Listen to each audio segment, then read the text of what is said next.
Good afternoon. It is nice to be here with you, and thanks for coming. And we are going to talk today about the virtues. So, why awakening the virtues? Why this name, this title to the lecture? Because I don't intend here to be exhaustive on the doctrinary teachings. What I mean today is to invite you to learn more and to embrace the virtues in your daily lives. So I will try, starting from the last lecture that Wanda gave that was about the natural laws, I will try from that point to bring it to talking about the virtues and how we can, through our daily lives, though living in this material world, develop them. So that's the aim for today. Okay? So let's start it. So I will just kind of remind ourselves from the point where Wanda left us on her lecture. So the first thing we'll talk about is the laws, and more specifically, I think I lost a page, but more specifically, we will talk about what can be understood as natural law. So we go back to the Spirit's book. SB is the Spirit's book, and 614 is the number of the question. And so what does the Spirits tell us?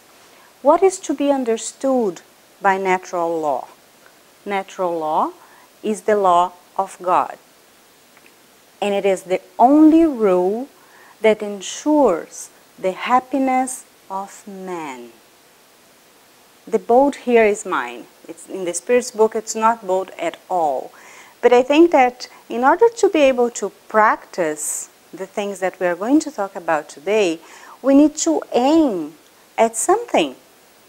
What are we aiming at? We are aiming to be happy. That's what we want. That's what we are after. And that's the road that we all should take. Right? So the next question, oh, I found the paper now. The next question will tell you, where can we find it? Where is it written? We know that the 10 commandments that come from Moses, where are they written? They were written in stone at the top of the mount, and they were passed on and written down in paper for a long time. Where are the natural laws written? And then we go again back to the Spirit's book. Oh, and I see there's a mistake here. It's not SP, it's not São Paulo. It's SB, Spirit's book. And it's the question 621. And the important part here is, what's the answer of the Spirits to that question? It is written in our conscience. So based on that, what we can understand, it's inside us. It is not something that we need to read about in some other place. It's right here. And so if we are able to understand the natural laws or the laws of God, then we will be in a search or in the way towards our happiness. That's what we all want, right? So to understand that they are our only ticket, or the most valuable, let's say, ticket to happiness, in understanding or learning to love them is the path that will lead us to live them in our daily lives. Because it's when you read something in the book, it kind of makes sense to you. But what's the moment that you actually understand it? It's when you are able to relate to the message at some point. How can we then relate to the natural laws? We start to relate to them when we start to love them. That's what we should be aiming. Not only to understand with the mind, it all starts there, because the mind is very important.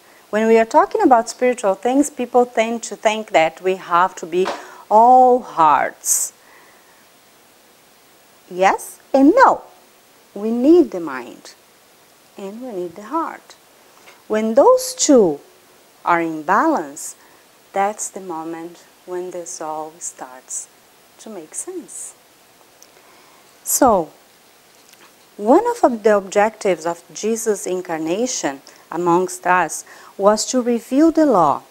Same mission that all the spirits that helped Kardec in his mission had. They come here to trying to give us messages so that would awaken in ourselves the understanding which is inside of us, as we have seen here, right? So, what is our mission?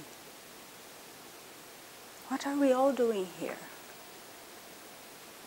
What can we understand based on this concept? What should be our mission in life? Personally, as an individual, I'm not talking about the humanity or the planet Earth or anything. I'm talking about myself, Wanda, Viviane, everybody in this room. Our individual mission is to get in contact with those laws that are written within us and practice them towards God. By practicing them, I'm going back, or I'm getting closer to God. Why? Because those are His laws. And they are meant to lead us to happiness and back to Him. So, by knowing the truth, or the laws, and by practicing it, it's the way that we all can get there. So our mission in life actually is this: to understand deeply and to reconnect. Why? To go back home. We are not this body. I'm not this body. I'm using this body now. But who am I? I am the immortal spirit that is incarnated in this body. And that's a crucial point to understand this, the lecture. I'm not talking about the human being, Rosana. I'm talking about the immortal spirit, Rosana, or each one of you. That's the message today. So, and now that's very easy, right? That's very simple. So how? So the natural laws are here. Let's imagine them as a triangle, in the middle of the triangle. So how can we start to understand this? How can this make sense in our lives? So the first point here, it is to know. Know in the sense of knowledge. How do I get this? Study, right? Exactly what we come here for. This is the basis. If I don't understand the laws, I mean, when we talk about the law of, I'll give you a very popular example some years ago, perhaps even now, the law of attraction. look how people had a very different understanding of what the law of attraction is. For us, when we talk about it, when we think about the law of attraction, we think about the attraction is in spiritual terms, right? So what I vibrate is what I'm going to attract. This is a spiritual point of view.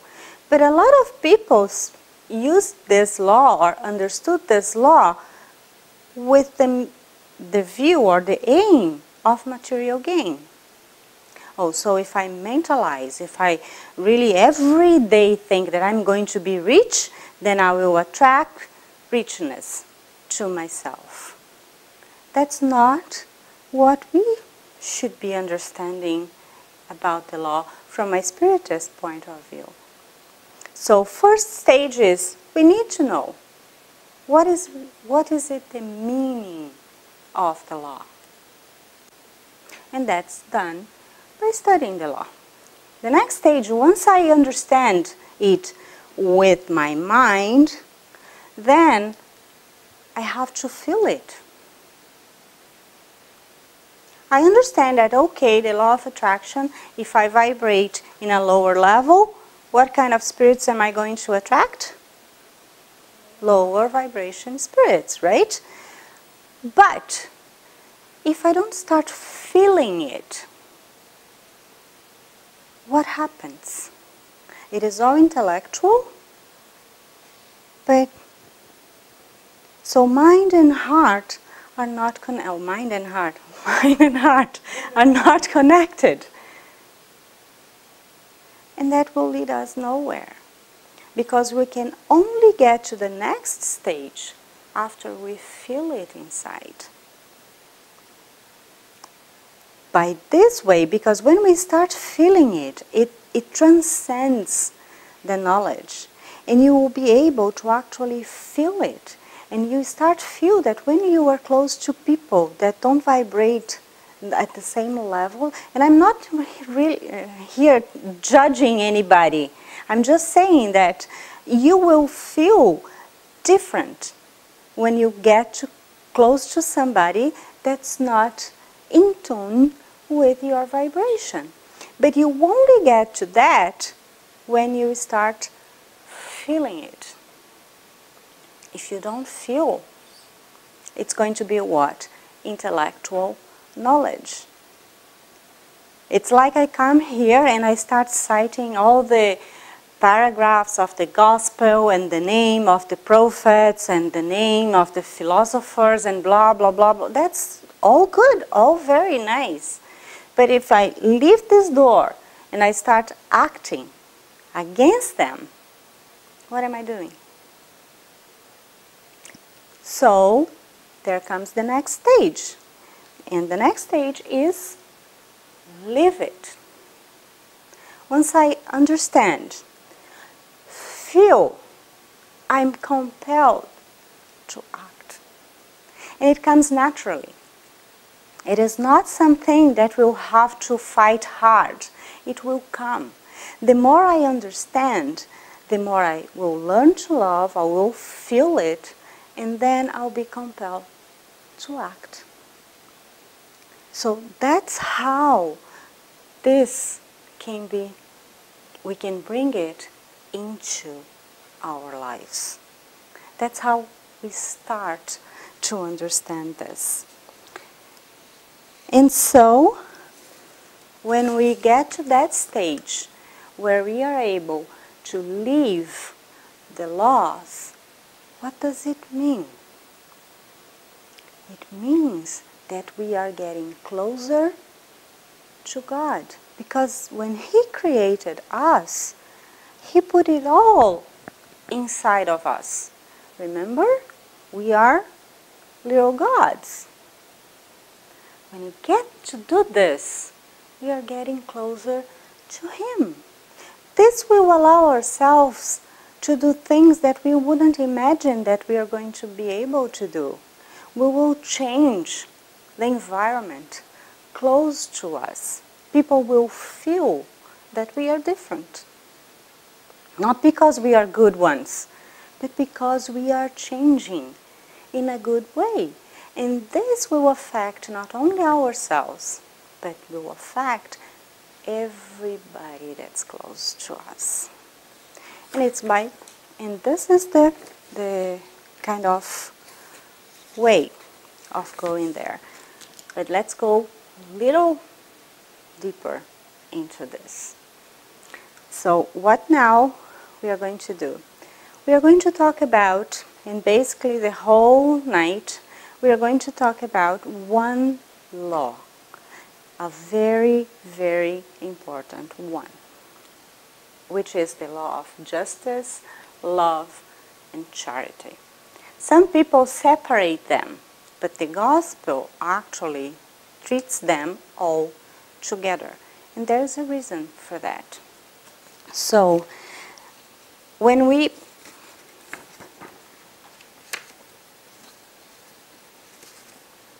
I think I have lost another paper.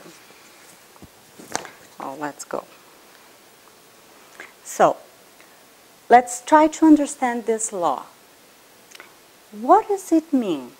So let's go back to the Spirit's book. Question 115.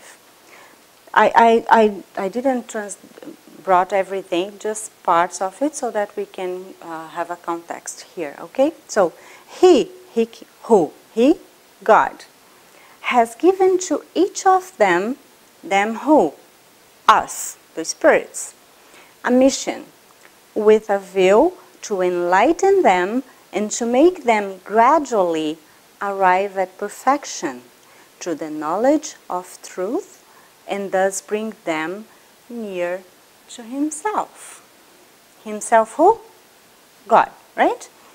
This perfection is the condition of eternal and unalloyed,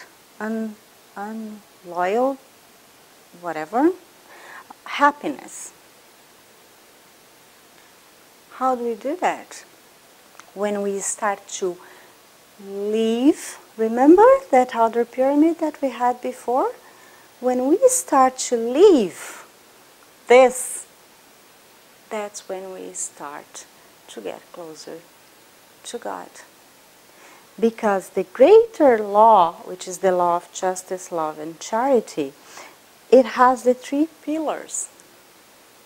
It is like when we learn about Spiritism that we say that we have three pillars, right? What are the pillars of Spiritism?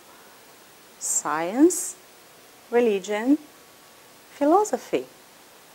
Can you learn Spiritism if you don't really learn one of them? It will be like somebody that has to kind of walk like that. Can be a runner? Can this person be a runner? It will be very, very difficult. That's the same thing. So for us to understand, or for us to get closer to God, if we have to start somewhere, where do I start, Rosana? That's a good one to start with. But it's starting to understand each one of them using the same pyramid that we saw before, which is mind, knowledge, heart, love, and then practice. So I have to exercise each of those steps when I'm trying to learn this. Simple. Isn't it? It is simple. I didn't say it was easy. I said it was simple. So, let's go a little deeper now. How am I going to be able to start practicing love, charity, and justice in my life? How? First, I use the word dimensions here, but it's not really a dimension. I would say there are aspects of the evolution. First one, it is God, right? Why God? Because He is the creator of all things. We might understand Him as well as the source of all things. God is always giving. God is always providing. So this is the level of, or the dimension of God. Then we have another one, which is me. Not me, Rosana, in this body. Me, the immortal spirit. And that's very important to understand. If we think exercising or practicing our virtues in a material level, we are very, very far from the objective. We have to think of ourselves as immortal, because immortality means what? First, there's no time. I don't have the constraint of time that we impose to ourselves when living here. Second, this is not my last chance. I will have others. And this is very comforting. And this is not my home. I want to get back to my home. So when I think like that, I kind of expand my understanding of what I'm doing here, which is what we need. For what? To kind of understand and practice the divine laws. How, again? 2 actions. First one is the act or the action of surrender. And the other one is actually acting on something. First one is surrender. Why? Because there are some things that happen in our lives that we don't necessarily have control over. Either do we have control on the family that we were born into? We don't have control over that. When we are in an accident, do we have control over the action or the accident itself? No. Someone that was born with without a limb, or with a mental illness, or some kind of disability, what control do they have over that? No control. But if you start exercising surrender to what, Rosana? Surrender to the knowing that there is God. Everything has a meaning. Everything. As it was said, don't ask me who said that, but it's in the gospel, and it is, God knows even a leaf that falls from a tree. There's a very nice way of saying that, I don't know, but the message is, He knows everything. You were not abandoned. You don't have to fight everybody every time, every day. You can surrender. You can say, okay, I don't understand, I don't get it, but there are other things happening here and I can relax. Easier said than done, but that's the principle here. It is, in other words, to have faith that you are being taken care of. When you surrender to the laws and you understand that they exist to bring you to happiness, you stop fighting them. You stop asking whys that are not necessary anymore. You might not understand it now, but you will. If you start acting like that, in some parts, I'm not saying that you from now on, you just sit down, turn on the TV and let it go. No, that's not the message.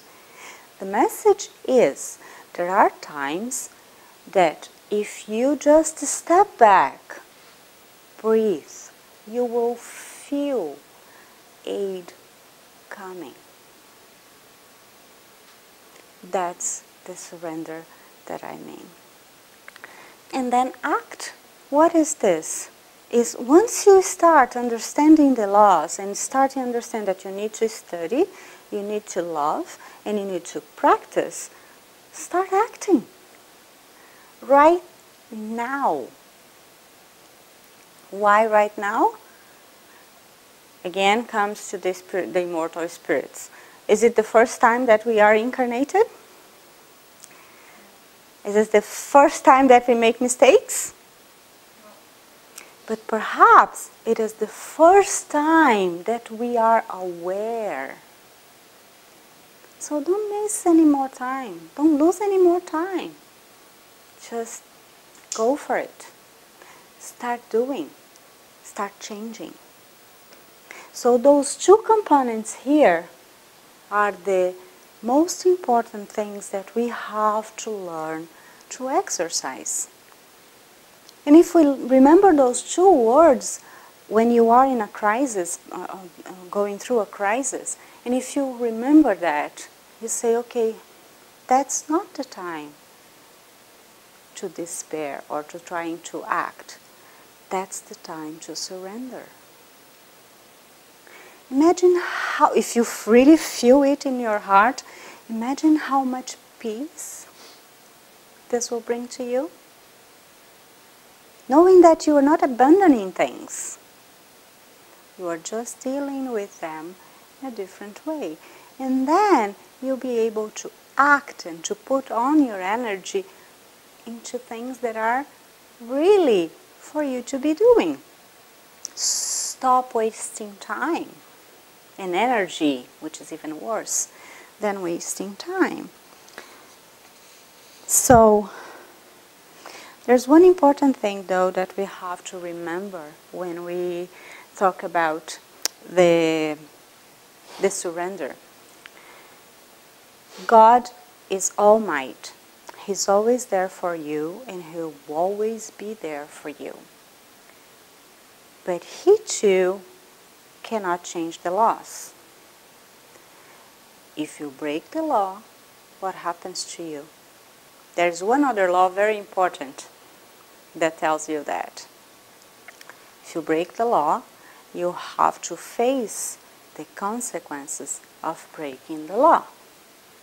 And God will not come to you and just pat you and say, oh, that's fine, never mind, oh, let's forget about it, let's start over.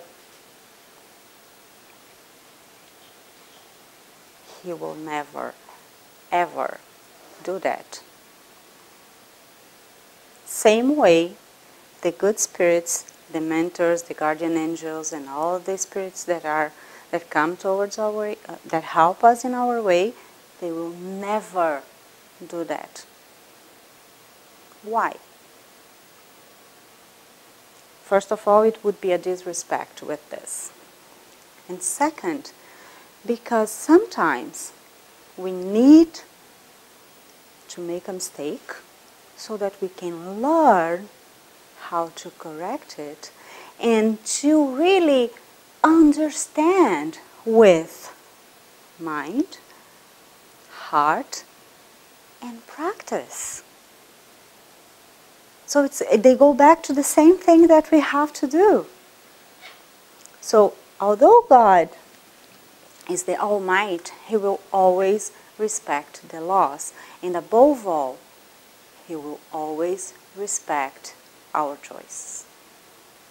Free will, or the law of liberty, is the first thing that we have. That's what makes as human beings, It's the free will, the opportunity that we have to choose.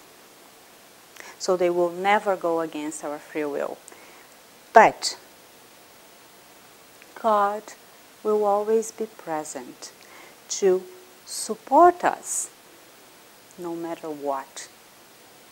No matter what we do, He will always come to us. How? How is it that He comes to us? How is it that He manifests to us? If we believe that there are good spirits, that are high-level spirits, very, very good hierarchical spirits like Jesus and Christ or God, how is it that they come to help us? They do. That's a fact. How? When we start to understand and love the law, we also start to pay more attention in our surroundings. And when we start to do that, you have, I'm sure, have faced that in your life. They send the angels to help us. And the angels, they come as an inspiration, as a person that comes to your life at that very moment and then disappears from your life. Looks like it was there just to help you go through whatever you were going through, and then the person simply goes away and you never hear of them anymore. So God manifests itself through their own creatures. Either spirits, discarnated spirits, or incarnated spirits. But we need to pay attention. And we are too busy to pay attention. We are always busy. We always have no time. We are always doing something that's more important than paying attention to those things. That doesn't mean God's not working. So if we learn to understand the laws and to tune with them, we will have more help, no matter what. We'll have still to face our fates or the consequences of our past mistakes, yes. But we'll have much more support to do that. And perhaps we can shorten the consequences if we start working more on the light side, right? This is a choice.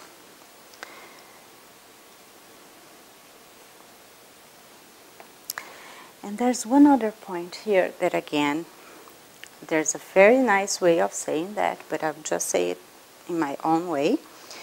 If in our hearts we know this, and we know and understand and how to pay attention and to be inserted to learn from the laws, then we are never alone. And the burden gets lighter and the path evener.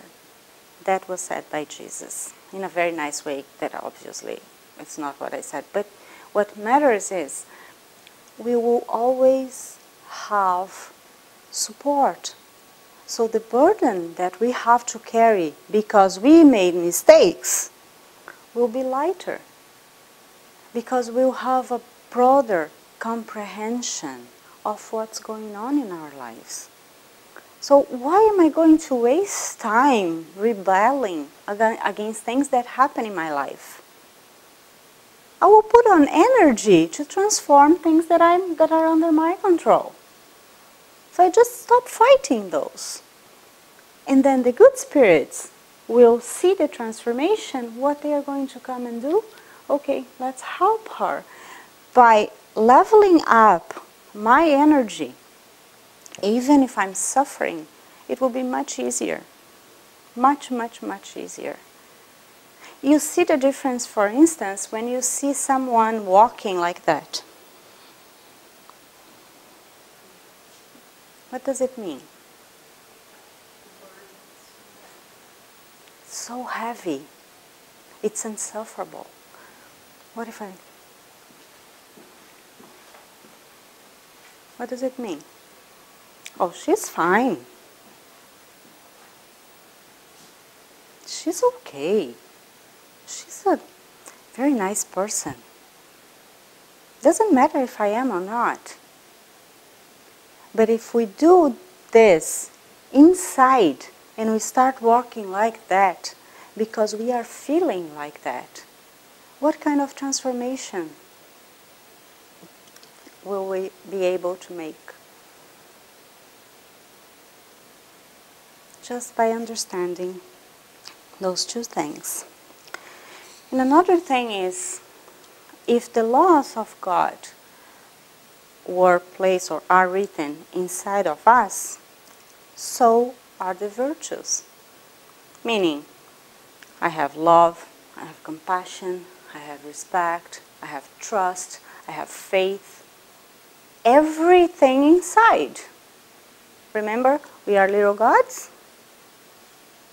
What do you need to do? Wake up.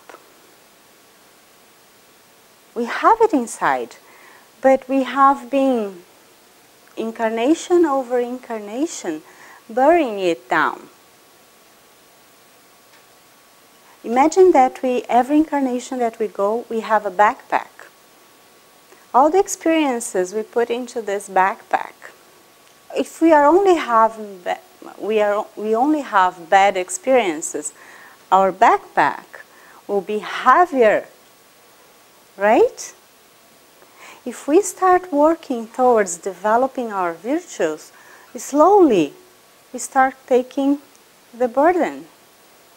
Our backpacks will be much lighter. So we have to now understand the virtue. So let's start talking about the acting part. Because the surrender part, it would be another lecture, only to talk about the surrender. So today we are talking about action, okay? So let's talk about action. And the first thing is that from heaven and hell, oh, I just said this in other words, but no, there it is. In heaven and hell, Allan Kardec brings us that to every imperfection that we carry, there is a resulting suffering. Well, the first one is heavy, right? My backpack is heavy. I'm carrying the burden. Then, for every virtue, there is a resulting joy. So, if we at least level it up, it would be much nicer, wouldn't it? So,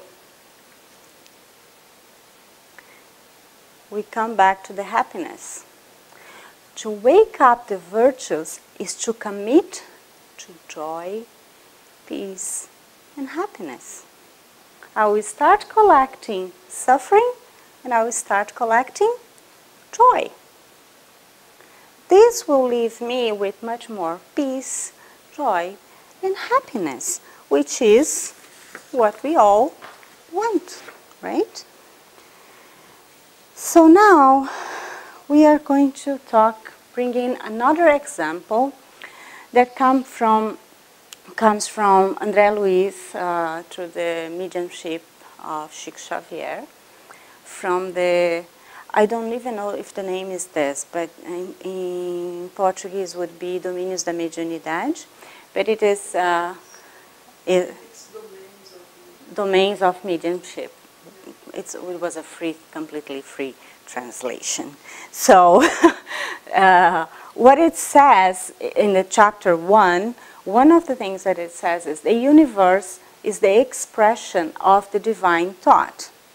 Right? We talked about it, just God's the source, is the creator of all things. Which essence we share? Which essence? The essence of God, the divine principle, right? In our condition of conscious race, within the limits of our evolution.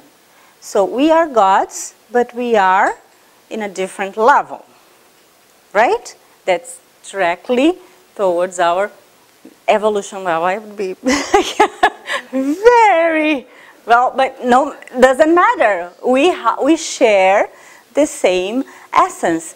That's the message from here, right? And then everything is immersed in the life substance of God's mind. What's another name of saying this? Vital fluid. Everything comes from the vital fluid, which means everything comes from God, is part of God. We share the same house. We could put it like that. Right? If we think of a condo, let's think about this building. It is like we are here at the lower level and God lives just above us. He is our neighbor when we think like that. We can irradiate the active energy from our thoughts to create the psychic environment particular to ourselves. What does it mean? It means that we are capable of using our thoughts to transform the environment that we are in. We go back to the vibrations, right? If you're vibrating in a lower level, what does it mean? It means that my surroundings, the vital fluid that surrounds me is infected with that vibration. So this means that we are the master of our lives. We have the power to transform. This means another thing too. It means that we are part of a network. WhatsApp. WhatsApp's fascinating, isn't it? We can have WhatsApp here, talk instantly to someone in Brazil, in Europe, in Asia, or I can talk to Vandalsi in the same room. We understand this concept, don't we? We might not know the technology that's behind it, but we do get it.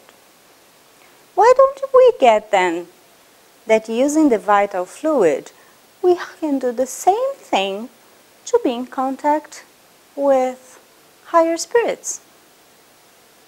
Why is it so hard to understand that? Shouldn't it be the same? Aren't we talking about energy? Didn't we say that we come from God, that we are immersed in the vital fluid?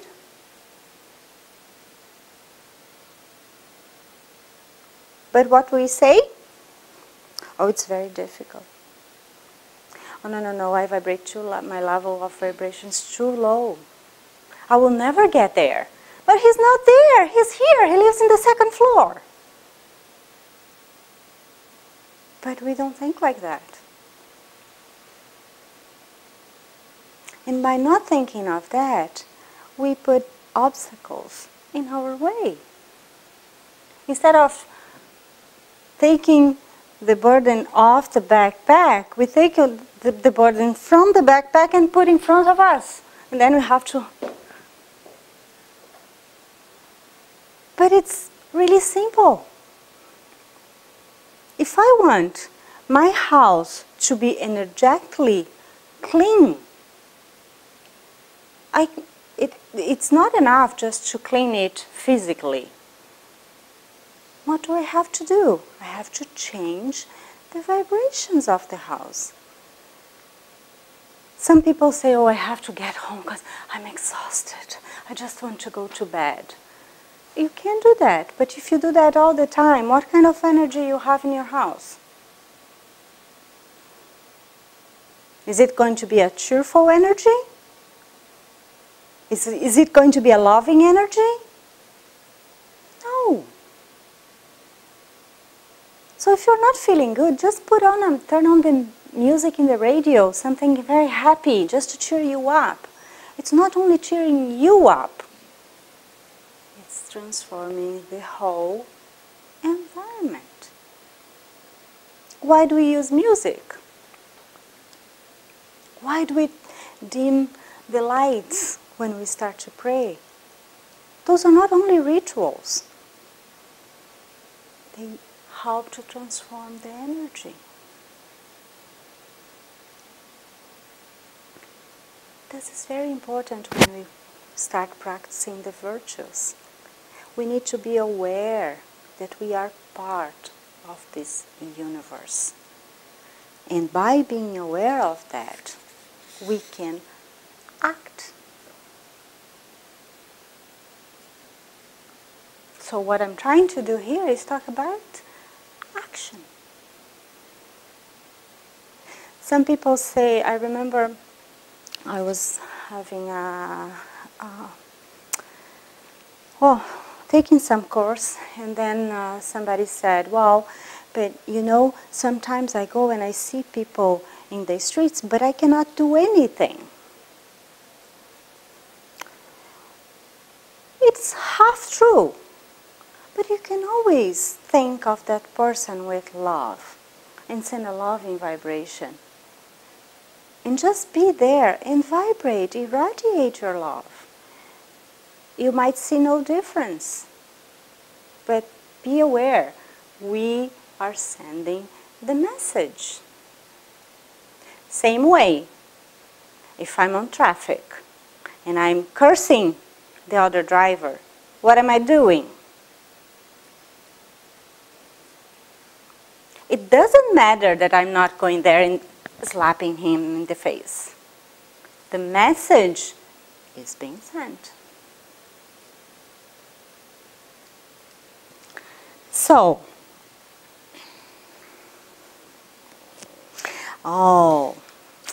there's another thing. Remember when we are talking that God will let us kind of face the consequences of our acts? And one way of learning is by pain, right? We know that suffering is one way that will have us learn something. But there is a researcher, the last name is Malcolm, he's from the United States, and he says that for us to really be good at something, we have to repeat it 10,000 times. His research was on athletes. Think about this in terms of virtues. So it means that for me to really understand, feel, and act by forgiving somebody, it means that I have to forgive 10,000 times. Nobody said it was going to be quick too.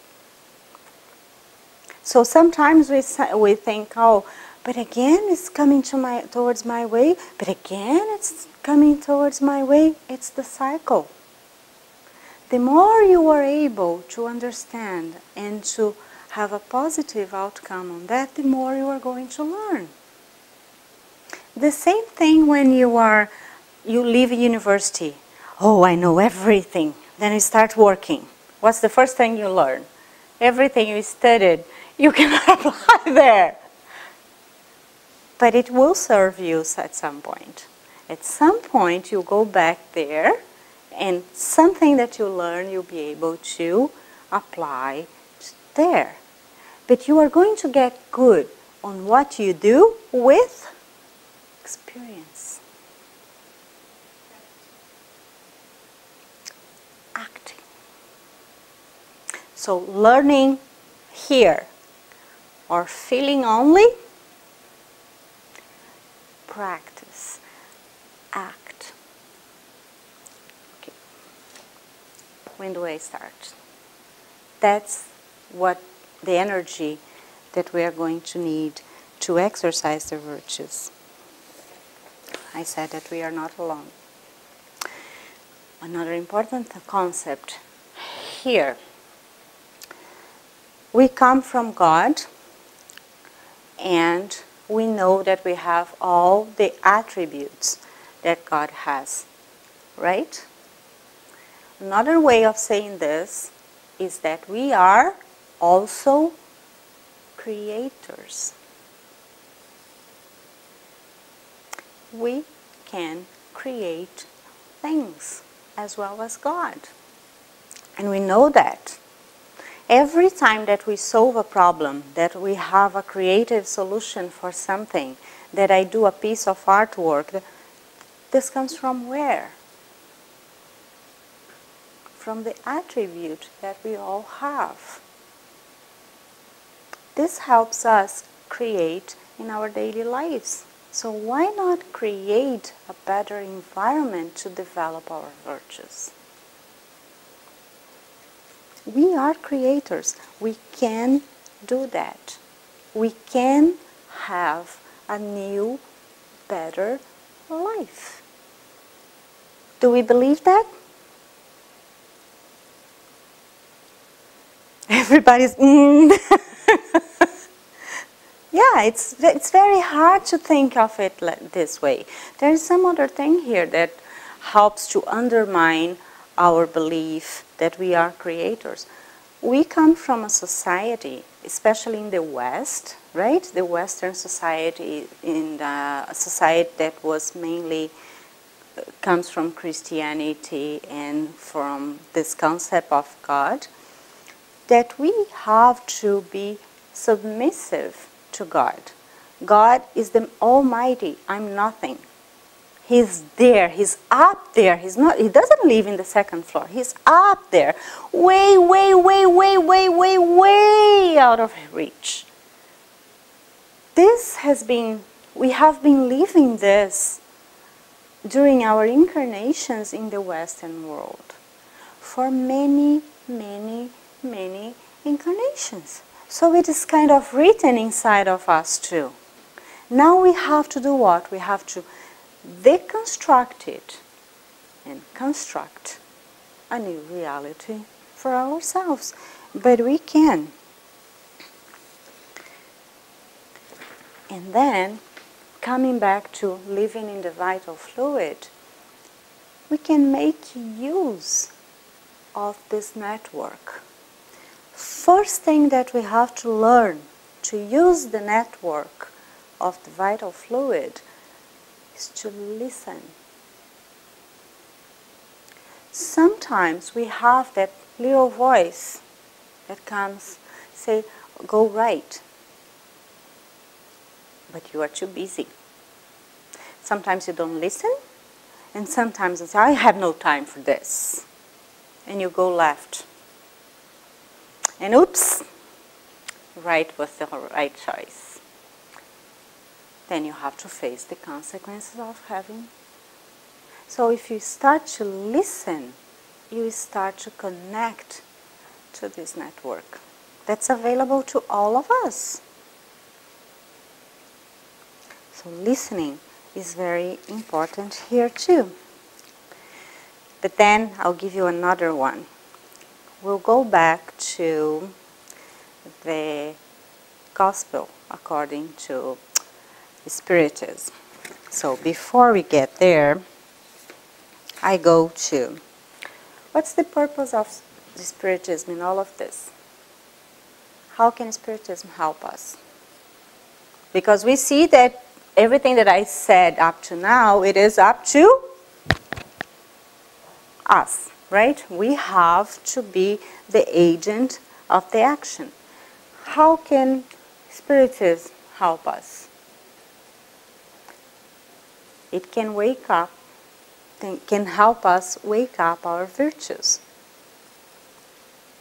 Support the development of the moral persons or the noble men. Noble not in the sense of rich men, but men with virtues. Which means a person or the people committed to goodness. And then on chapter 17 of the Gospel according to Spiritism, the title of the chapter is Be Perfect. That's a very tall order, right? It's kind of, what? What does it mean to be perfect? Well, it is really a tall order, but this order comes from Jesus.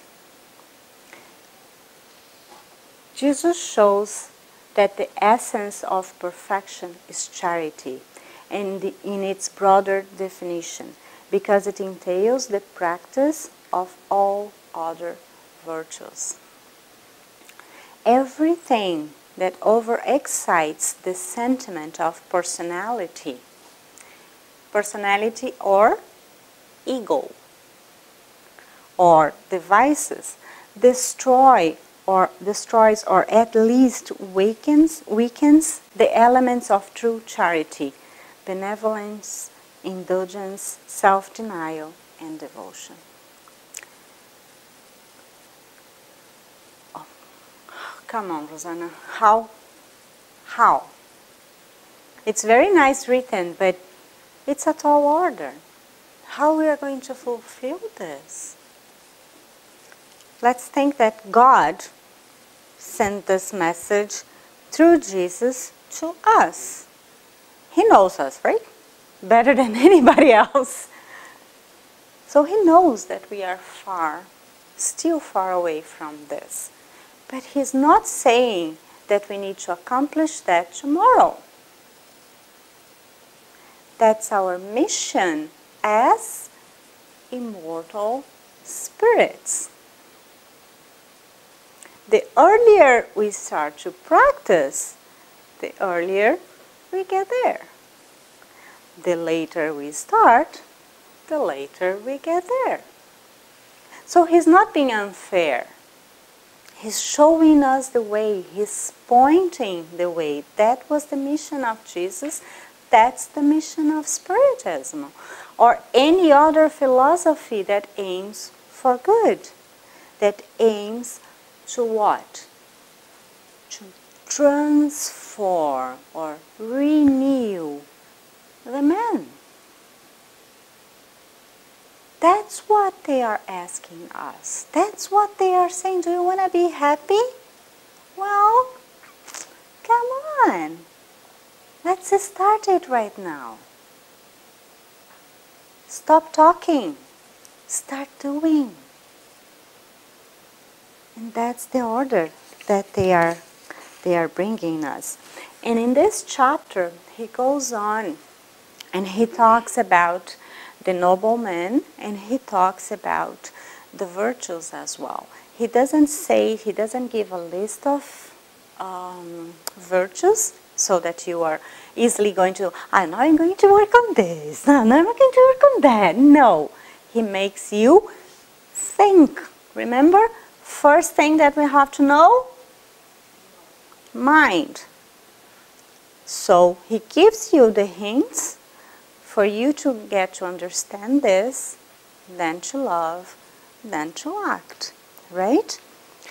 So I will try to bring you something different than what's written in here, but it's a good thing to go back to the gospel, and read this chapter. It's very, very instructive in this subject. I want to talk about the virtues in a different way, though. I want to go back to Paul of Tarsus. And Paul of Tarsus, the way that he, there is one, I'm referring here to one specific letter that Paul wrote to the Corinthians. That's the first letter to the Corinthians, and he was addressing some issues that the community had at that time. So he was addressing marriage, problems between the people at the church, and some other stuff. And there's one chapter that he talks about love. And to construct this, I was hearing a lecture by Haroldo Dutra, and he was explaining that the word love and how Paulo or Paul used that was in the sense that love had many children. And we are going to learn now, who are the children of love, according to Paul. So this is a transcript from the first part of the letter, of this letter, okay, for only the part talking about love. And he says, if I speak with the tongues of men and of the angels, but do not have love, I have become a noise gong or a clanging cymbal. What does it mean?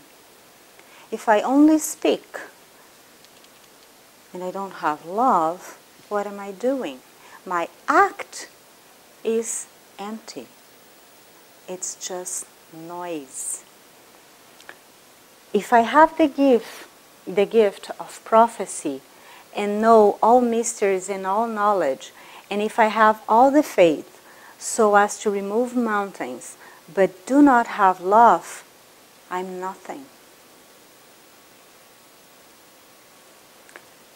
And if I give my possessions to feed the poor, and if I surrender my body to be burned, but do not have love, it profits me nothing. And then he goes with the things that for me is one of the best definitions of virtues. But you have to help me finding them. So this is the continuation of the letter. Love is patient. What's the virtue behind this? That's easy. Love is kind and is not jealous. What's the virtue behind this? Charity, giving, kindness. Love does not brag and it's not arrogant. What's the virtue? Humbleness. Does not act unbecomingly. What's the virtue behind this? Acts corrects with correctness. Righteousness. Does not seek its own. Sharing, giving, it's not selfish. Is not provoked, does not take into account a wrong suffered. Forgiveness, being altruistic, acting altruistic, doesn't matter. That's fine, I'll keep going, I'll keep doing what I have to do. Does not rejoice in unrighteousness, but rejoices with the truth.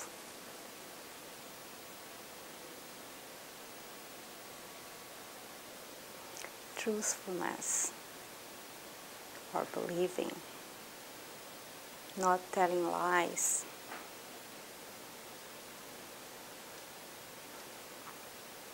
Bears all things, believes all things, hopes all things, endures all things. Resilience, I don't give up.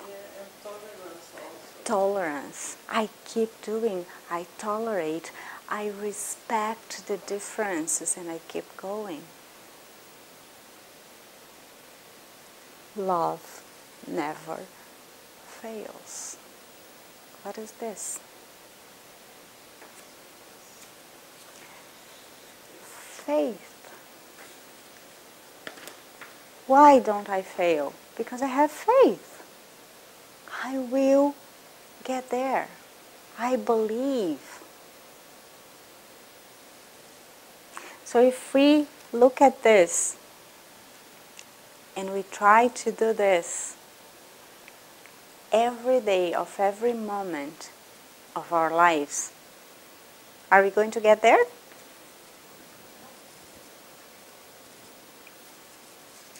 Okay, so next question is how do I start practicing this? Because it's really interesting to see love is patient. You work with children. Is it easy to be always patient? But I think that over the years you learned how to be more patient than you were in the beginning. Because she practiced it more than 10,000 times. So it's a broken teeth the first. That's one thing that she can take one. We all can. But the real issue here is to keep in that level, to keep up always in that level. That's the balance that we need to get. We all have light and darkness inside of ourselves. Our challenge is to trying to be all the time in the light, right? So how can we do that? What's the first step? Oh, that's one thing before we talk about this. One thing very important. We talked about God, right? And I said in the beginning that God is the creator, is the beginning of all things, and it can also be understood as the source, and He is always giving. How are we? We are always receiving. So let's change the paradigm of reconnection to God. We don't need to receive to get there. We need to start giving to get there. That's the reciprocity that we try to achieve.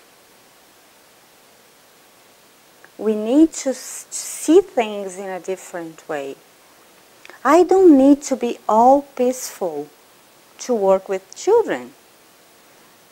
But I need to start exercising patience to become more peaceful to work with children. If I do that and I work well with children, I'm passing on the benefits, the virtues. So that's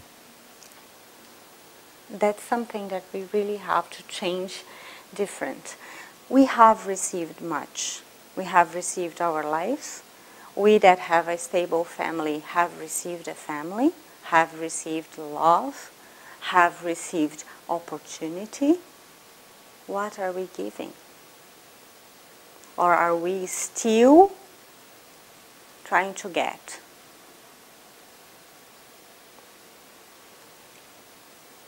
It's time to start giving.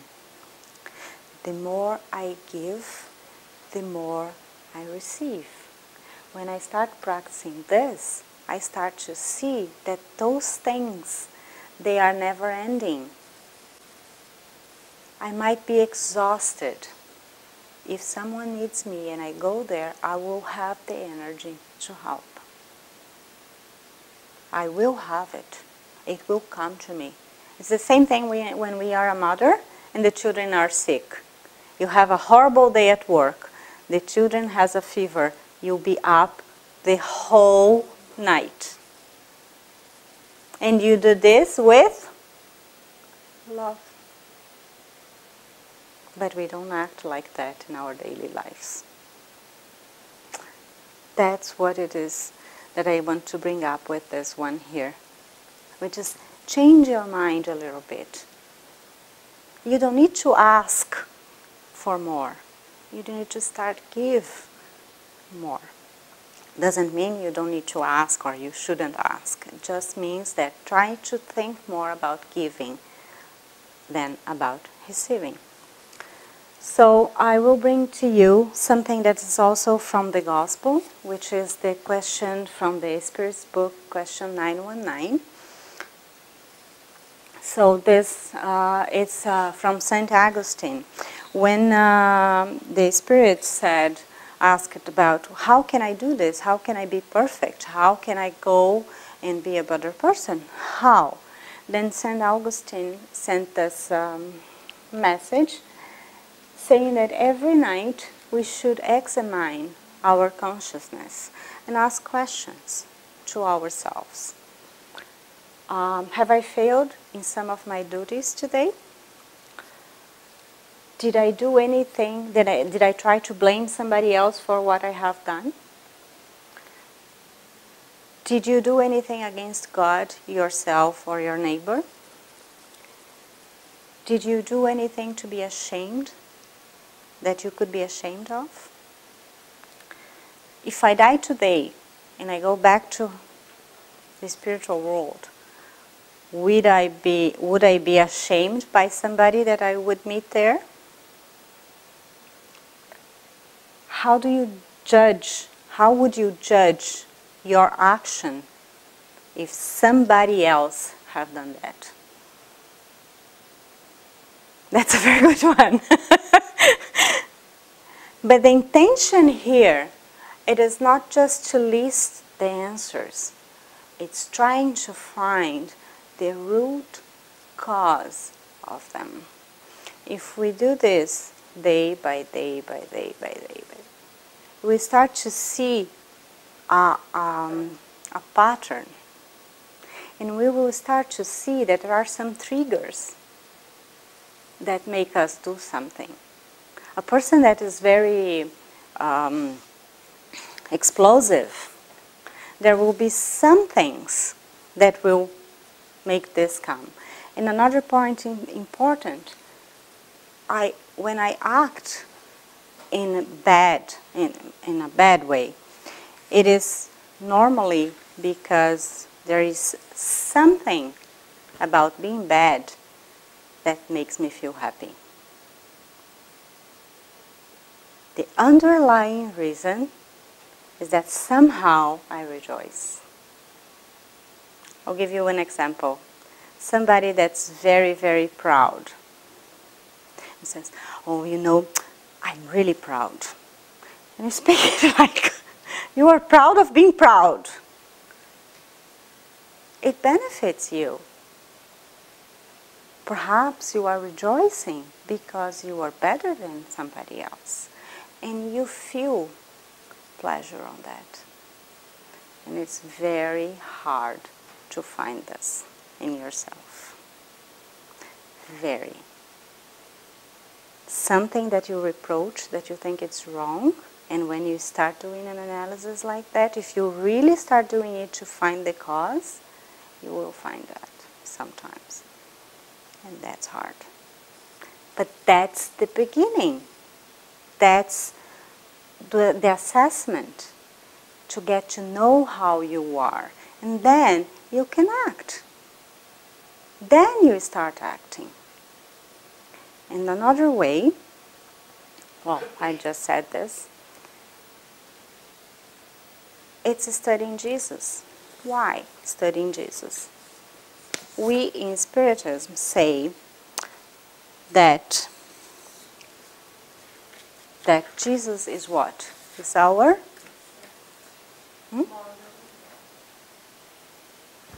He is the model that we should look at to understand what can we do better. If I start studying Jesus with this perspective, not the perspective of knowing the facts, the names, and who did this and how to say that, but okay, let's talk about the Good Samaritan, the parable. What does it mean? What does it mean to me in my life? How does it contrast with the way I act? If I was there, how would be my way of dealing with the situation? How many times this parable presented itself in my life? And we might say never, but somehow it did. But we need to understand it. So they are the teachings of all virtues, if we get to understand them. And they will improve your knowledge and love for the divine laws. Because Jesus presents the things in a way that it's mind-blowing sometimes. Because you say, no, this is not it. It can't be it. But to really understand it, you have to take off the layers. And the layers not only on the saying, but the layers of our understanding towards the way it's said. Especially us that come from the Christianity or from the Catholic Church, we have some veils of things that we learned before, that we have to take off to properly understand it. No, I'm done. Thank you very much.